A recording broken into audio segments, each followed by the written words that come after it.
మీనరాశి వారి ఇంటికి ప్రతిరోజు ఇద్దరు దేవతలు వస్తున్నారంటే మీరు నమ్మగలరా? వారు ఎప్పుడు వస్తున్నారు? ఎందుకు వస్తున్నారు? ఆ సమయంలో మీరు చేసే చిన్న తప్పేంటి? ఈ విషయం తెలిస్తే మీరు ఆశ్చర్యపోతారు. మీ ఇంట్లో ప్రతిరోజు జరిగే ఒక చిన్న సంఘటన వెనక దైవ సంకేతం దాగి ఉందని మీకు తెలుసా? ముఖ్యంగా మీ ఇంటికి ఇద్దరు దేవతలు ఏ రూపంలో వస్తున్నారో తెలుసుకుంటే ఇకపై ఆ సమయాన్ని అస్సలు నిర్లక్ష్యం చెయ్యరు.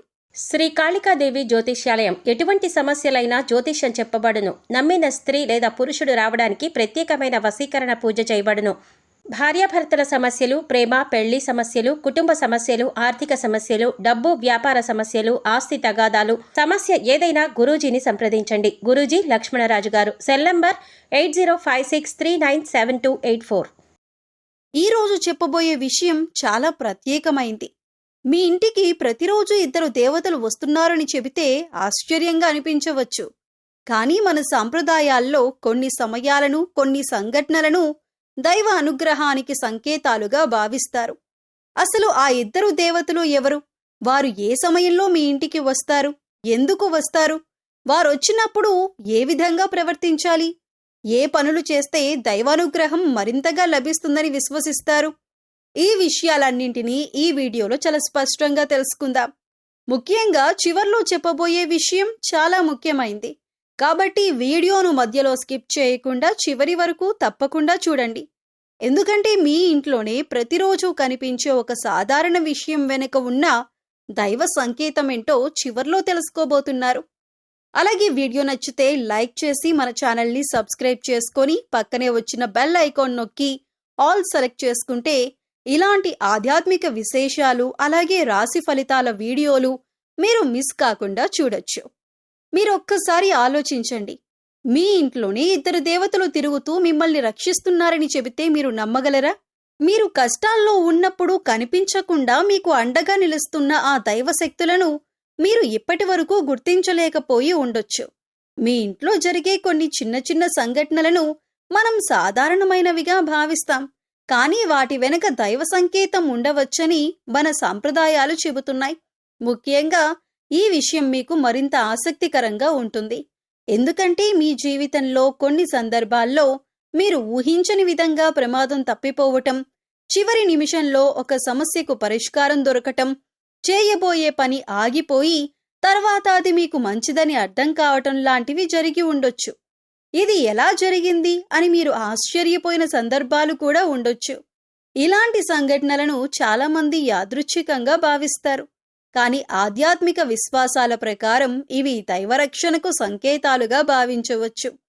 ఇక్కడే అసలు విషయం మొదలవుతుంది. మీ ఇంట్లో కనిపించే రెండు ముఖ్యమైన దైవ సంకేతాలను మీరు గమనించారా?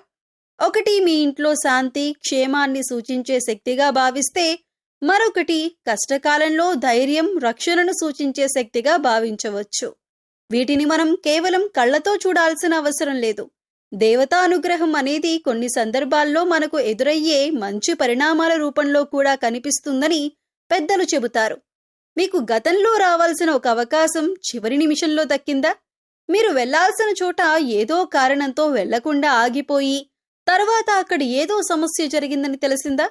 మీకు సహాయం అవసరమైన సమయంలో ఎక్కడి నుంచో ఒక వ్యక్తి వచ్చి మీకు అండగా నిలిచాడా? ఇలాంటి సందర్భాలను ఒక్కసారి గుర్తు చేసుకోండి. మీ జీవితంలో మిమ్మల్ని కనిపించకుండా కాపాడిన సందర్భాలు ఎన్నో ఉండొచ్చు. అయితే ఈ దైవ అనుగ్రహాన్ని మరింతగా పొందాలంటే ఇంట్లో ఆధ్యాత్మిక వాతావరణాన్ని కాపాడుకోవటం చాలా ముఖ్యం. ఉదయం లేదా సాయంత్రం ఇంటిని శుభ్రంగా ఉంచి దేవుడి ముందు దీపం వెలిగించటం, మనసును ప్రశాంతంగా ఉంచుకోవటం, కుటుంబ సభ్యులతో అనవసరమైన గొడవలకు దూరంగా ఉండటం మంచిది. అన్నింటికంటే ముఖ్యంగా మీ ఇంట్లోకి వచ్చిన వారిని గౌరవించటం, ఆకలితో ఉన్నవారికి ఆహారం అందించటం, మూగ జీవాలకు నీరు పెట్టటం వంటి మంచి పనులు చేయండి. ఎందుకంటే ఈ దైవాన్ని కేవలం దేవాలయంలోనే వెతకాల్సిన అవసరం లేదు. మనం చేసే మంచి పనుల్లో, మనకు లభించే సహాయంలో, కష్ట సమయంలో వచ్చే ధైర్యంలో కూడా దైవానుగ్రహాన్ని అనుభవించవచ్చు. మీ జీవితంలో ఇటీవల వరుసగా కొన్ని అడ్డంకులు వచ్చినా నిరాశ చెందకండి. మీరు ఒంటరిగా లేరనే నమ్మకాన్ని మీలో పెంచుకోండి. ఆధ్యాత్మిక విశ్వాసం మీకు ధైర్యాన్ని ఇస్తుంది. రాబోయే రోజుల్లో మీకు కనిపించే చిన్న చిన్న శుభ పరిణామాలను నిర్లక్ష్యం చేయకుండా గమనించండి. మీ ఇంట్లో ప్రశాంతత పెంచే ప్రతి మంచి పని మీ కుటుంబానికి మేలు చేస్తుంది. మరి ఈ ఇద్దరు దేవతలకు సంబంధించిన ఆధ్యాత్మిక సంకేతాలేంటి? మీ ఇంట్లో ఏ సమయంలో వాటిని ప్రత్యేకంగా గమనించాలి? మీరు ఏ చిన్న ఆచరణ చేస్తే మనసుకు ప్రశాంతత, ఇంటికి శుభ వాతావరణం కలుగుతుందని విశ్వసిస్తారు? ఇవన్నీ మనం తర్వాత ఆసక్తికరంగా తెలుసుకుందాం. కాబట్టి వీడియోని చివరి వరకు తప్పకుండా చూడండి. మీరు ప్రతిరోజు మీ ఇంట్లోకి వస్తూ పోతూ ఉంటారు. కానీ మీ ఇంటి గడప దాటి వచ్చే ప్రతి శుభశక్తిని మీరు గమనిస్తున్నారా? మీ ఇంటికి ఇద్దరు దేవతలు వస్తున్నారని చెబితే నమ్ముతారా? మరీ ముఖ్యంగా వారు ఏ సమయంలో వస్తారో తెలిస్తే ఆ సమయాన్ని ఇకపై అస్సలు నిర్లక్ష్యం చేయరు. మొదటగా చెప్పుకోవాల్సింది మహాలక్ష్మీదేవి గురించి. మన సాంప్రదాయ విశ్వాసాల్లో శుభ్రత, ప్రశాంతత, దీపం, సువాసన, సాత్వికమైన వాతావరణం ఉన్న ఇల్లు లక్ష్మీ అనుగ్రహానికి అనుకూలంగా భావిస్తారు. ముఖ్యంగా ఉదయం పూట ఇంటిని శుభ్రంగా ఉంచి పూజా మందిరంలో దీపం వెలిగించి భక్తితో ప్రార్థించటం శుభప్రదంగా భావిస్తారు. లక్ష్మీ ఆరాధనకు శుక్రవారం ప్రత్యేకమైన రోజుగా కూడా సాంప్రదాయాల్లో భావిస్తారు. అందుకే సూర్యోదయానికి ముందు లేదా సూర్యోదయం తర్వాత ఉదయం వేళ మీ ఇంట్లో ప్రశాంతమైన వాతావరణం ఉండేలా చూసుకోండి. ఆ సమయంలో ఇంటిని శుభ్రంగా ఉంచి పూజా మందిరంలో దీపం వెలిగించి ఓం శ్రీం మహాలక్ష్మ్యై నమః అని భక్తితో స్మరించుకోవచ్చు. ఇది దైవాన్ని ఇంటికి తప్పకుండా తీసుకువస్తుంది అనే హామీ కాదు, కానీ మన సాంప్రదాయంలో దైవస్మరణకు అనుకూలమైన ఆచరణగా భావిస్తారు. ఇక రెండో దేవుడెవరో తెలుసా? ఆంజనేయ స్వామి. మీరు కష్టాల్లో ఉన్నప్పుడు ధైర్యం కావాలి, భయం తొలగాలి, అడ్డంకులను ఎదుర్కొనే శక్తి కావాలి అనుకునే సమయంలో ఆంజనేయ స్వామిని స్మరించటం మన సాంప్రదాయంలో ఎంతో ప్రాచుర్యం పొందింది. ముఖ్యంగా సాయంత్రం సూర్యాస్తమయం సమీపంలో లేదా అనంతరం దీపం వెలిగించి హనుమాన్ చాలీసా లేదా శ్రీరామ నామస్మరణ చేయటం అనేక కుటుంబాల్లో ఆచారంగా ఉంది. మంగళవారం, శనివారం ఆంజనేయ స్వామి ఆరాధనకు ప్రత్యేకంగా భావించే రోజులు. ఇప్పుడు ఒక్కసారి ఆలోచించండి. ఉదయం ఇంటిని శుభ్రంగా ఉంచి దీపం వెలిగించే సమయం, సాయంత్రం ఇంట్లో దీపం వెలిగించి దైవాన్ని స్మరించే సమయం, ఇవి కేవలం రోజువారీ పనులే కాదు, మనసును ప్రశాంతంగా చేసుకునే, ఇంట్లో సానుకూల వాతావరణాన్ని పెంచుకునే ఆధ్యాత్మిక అవకాశాలుగా కూడా చూడొచ్చు. ఇక్కడే అసలు ట్విస్ట్ ఉంది. మీరు దేవతలు మనుషుల రూపంలో ఇంట్లోకి వస్తారని అనుకోవాల్సిన అవసరం లేదు. దైవానుగ్రహాన్ని మనం శుభమైన సంఘటనలు, కష్ట సమయంలో లభించే ధైర్యం, అనుకోని సహాయం, సమస్య నుంచి బయటపడే మార్గం వంటి వాటిలో అనుభవించవచ్చని ఆధ్యాత్మిక విశ్వాసం చెబుతుంది. కాబట్టి ఇకపై ఉదయం ఇంట్లో దీపం వెలిగించే సమయాన్ని, సాయంత్రం దైవస్మరణ చేసే సమయాన్ని నిర్లక్ష్యం చేయకండి. ఇంట్లో అనవసరమైన గొడవలు తగ్గించండి, పెద్దలను గౌరవించండి, అవసరంలో ఉన్నవారికి సహాయం చేయండి, మూగజీవాలకు నీరు లేదా ఆహారం అందించండి. మీ ఇంటి గడప దగ్గర నుంచే శుభాన్ని ప్రారంభించండి. దేవతలను వెతకటం కంటే మన ఇంటిని, మన మనసును దైవస్మరణకు అనుకూలంగా మార్చుకోవటం ముఖ్యమని గుర్తుంచుకోండి. ఒక విషయం మాత్రం గుర్తుంచుకోండి. మీ ఇంట్లో దైవానుగ్రహం లేదని కాదు, మీరు గమనించకుండా చేస్తున్న కొన్ని చిన్న చిన్న తప్పుల వల్ల ఆ శుభ వాతావరణం దెబ్బతింటుందని మన సాంప్రదాయ విశ్వాసాలు చెబుతున్నాయి. మీరు ప్రతిరోజు చేసే కొన్ని సాధారణ పనులే ఇంట్లో సానుకూలతను తగ్గించవచ్చు. ముఖ్యంగా మీ ఇంటికి లక్ష్మీదేవి, ఆంజనేయ స్వామి అనుగ్రహం ఉందని విశ్వసించేవారు ఈ విషయాలను తప్పకుండా తెలుసుకోవాలి. మొదటి తప్పు ఇంటిని అపరిశుభ్రంగా ఉంచటం. ముఖ్యంగా గడప, పూజా మందిరం, వంటగది ప్రాంతాల్లో చెత్తను పేరుకుపోనివ్వకండి. ఉదయం లేచిన వెంటనే ఇల్లు అస్తవ్యస్తంగా ఉండటం, పూజా మందిరంలో పాత పూలు, ఎండిపోయిన మాలలు అలాగే ఉంచటం వంటి వాటిని నివారించటం మంచిది. శుభ్రత ఉన్న చోటే సానుకూలమైన వాతావరణం ఏర్పడుతుందని మన పెద్దలు చెబుతారు. రెండవ తప్పు, సాయంత్రం దీపం వెలిగించే సమయంలో ఇంట్లో గొడవలు పెట్టుకోవటం. ఆ సమయంలో కోపంగా మాట్లాడటం, ఒకరినొకరు అవమానించుకోవటం, ప్రతికూలమైన మాటలు మాట్లాడటం ఇంటి ప్రశాంతతను దెబ్బతీస్తుంది. అందుకే సాయంత్రం కొద్దిసేపైనా ఇంట్లో ప్రశాంతమైన వాతావరణాన్ని ఉంచండి. దీపం వెలిగించి దైవస్మరణ చెయ్యండి. మూడవ తప్పు, అన్నం, నీరు వృధా చేయటం. మన సంప్రదాయంలో అన్నాన్ని ఎంతో పవిత్రంగా భావిస్తారు. అవసరమైనంత మాత్రమే తీసుకొని తినండి. ఆకలితో ఉన్న వ్యక్తికి ఆహారం అందించటం మూగజీవాలకు నీరు పెట్టటం వంటి మంచి పనులు చేయటం ద్వారా మనలో దయ, కరుణ పెరుగుతాయి. 4వ తప్పు, ఇంట్లోకి వచ్చిన పెద్దలను లేదా అవసరంలో ఉన్నవారిని నిర్లక్ష్యం చేయటం. మన ఇంటికి వచ్చిన ప్రతి వ్యక్తిని దేవుడిగా భావించాలి అనే భావన మన సంస్కృతిలో ఉంది. అందరినీ ఒకే విధంగా చూడాల్సిన అవసరం లేకపోయినా కనీస గౌరవం మాత్రం ఇవ్వటం మంచిది. ఇంకో ముఖ్యమైన విషయం, పూజ చేస్తూ కేవలం కోరికలను కోరటం మాత్రమే కాకుండా కృతజ్ఞత కూడా చెప్పండి. నాకు ఇది ఇవ్వాలి, అది జరగాలి అని మాత్రమే కాకుండా ఇప్పటి వరకు లభించిన దానికి ధన్యవాదాలు చెప్పండి. భక్తిలో కృతజ్ఞత చాలా ముఖ్యమైనది. అలాగే ఆంజనేయ స్వామిని స్మరించేవారు కోపాన్ని అదుపులో పెట్టుకోవటానికి ప్రయత్నించాలి.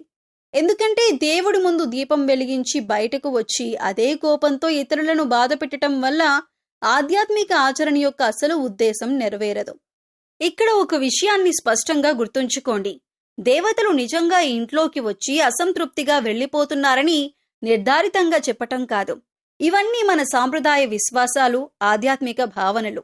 అయితే వాటి ద్వారా మనం నేర్చుకోవాల్సిన విషయం మాత్రం చాలా విలువైనది. ఇంటిని శుభ్రంగా ఉంచటం, ప్రశాంతంగా ఉండటం, దయగా మాట్లాడటం, అన్నాన్ని గౌరవించటం, పెద్దలను గౌరవించటం, అవసరంలో ఉన్నవారికి సహాయం చేయటం. కాబట్టి ఇకపై ఈ చిన్న తప్పులను సరిదిద్దుకోండి. ఉదయం, సాయంత్రం కొద్దిసేపు దైవస్మరణకు కేటాయించండి. మీ ఇంట్లో శాంతి, ప్రేమ, సానుకూలత పెరిగేలా చూసుకోండి. ఎందుకంటే దైవానుగ్రహం కోసం మనం చేసే గొప్ప పరిహారం మన ప్రవర్తనలో మంచి మార్పు తీసుకురావటమే. మీ ఇంట్లో దైవానుగ్రహం ఉండే సమయాల్లో మనకు తెలియకుండానే చేసే కొన్ని చిన్న తప్పులు ఇంట్లోని ప్రశాంతతను దెబ్బతీయవచ్చు. ఇవి దేవతలు నిజంగా ఇంట్లో సంచరిస్తున్నారని నిర్ధారించే విషయాలు కావు. మన సాంప్రదాయ విశ్వాసాల ప్రకారం శుభ సమయాల్లో పాటించాల్సిన ఆచరణలుగా చూడాలి.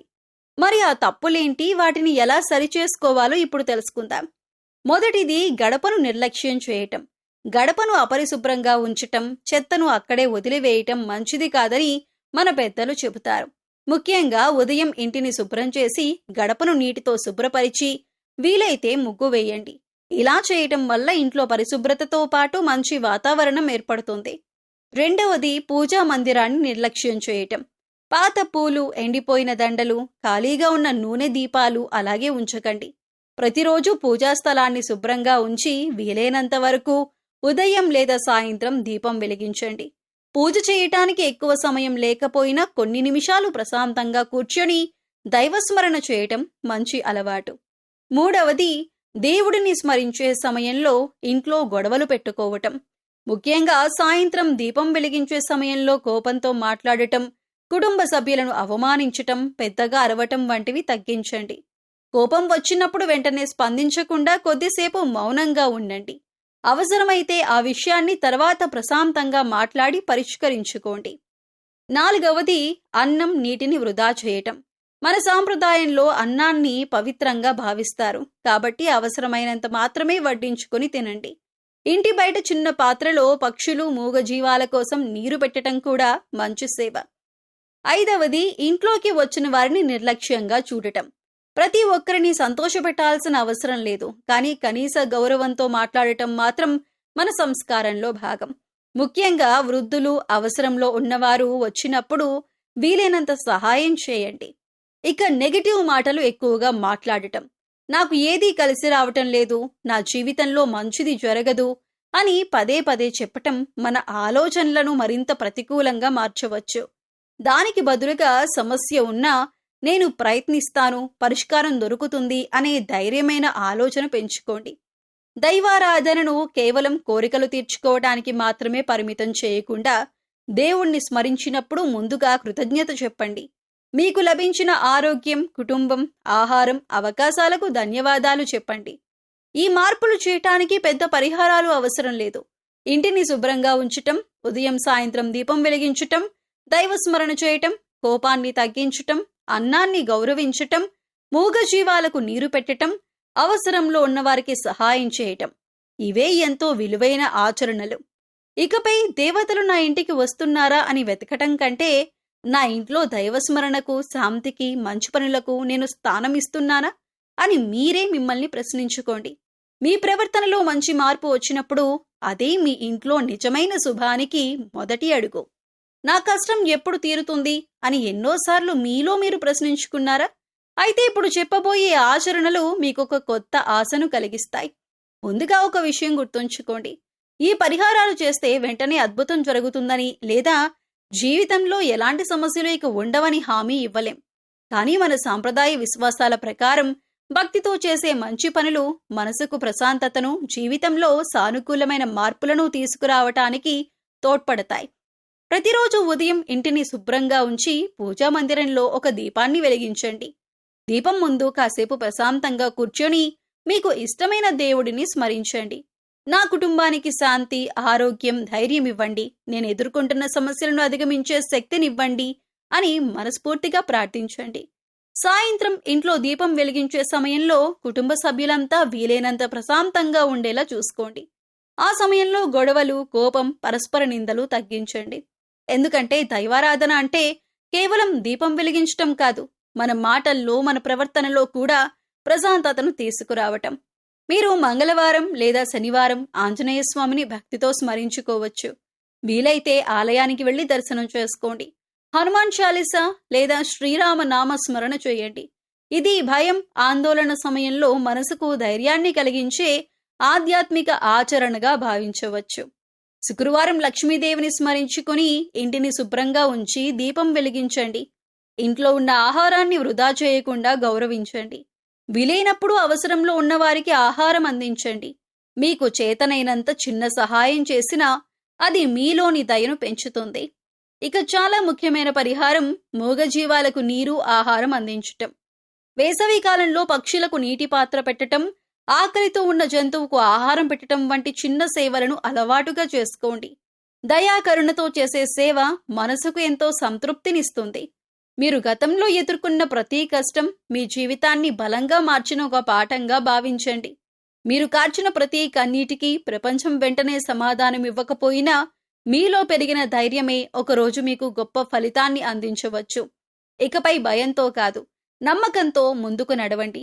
గతాన్ని తలుచుకుని బాధపడకుండా ఈ రోజు నుంచి మంచి ఆలోచన, మంచి మాట, మంచి పని అనే 3 విషయాలను మీ జీవితంలో భాగం చేసుకోండి.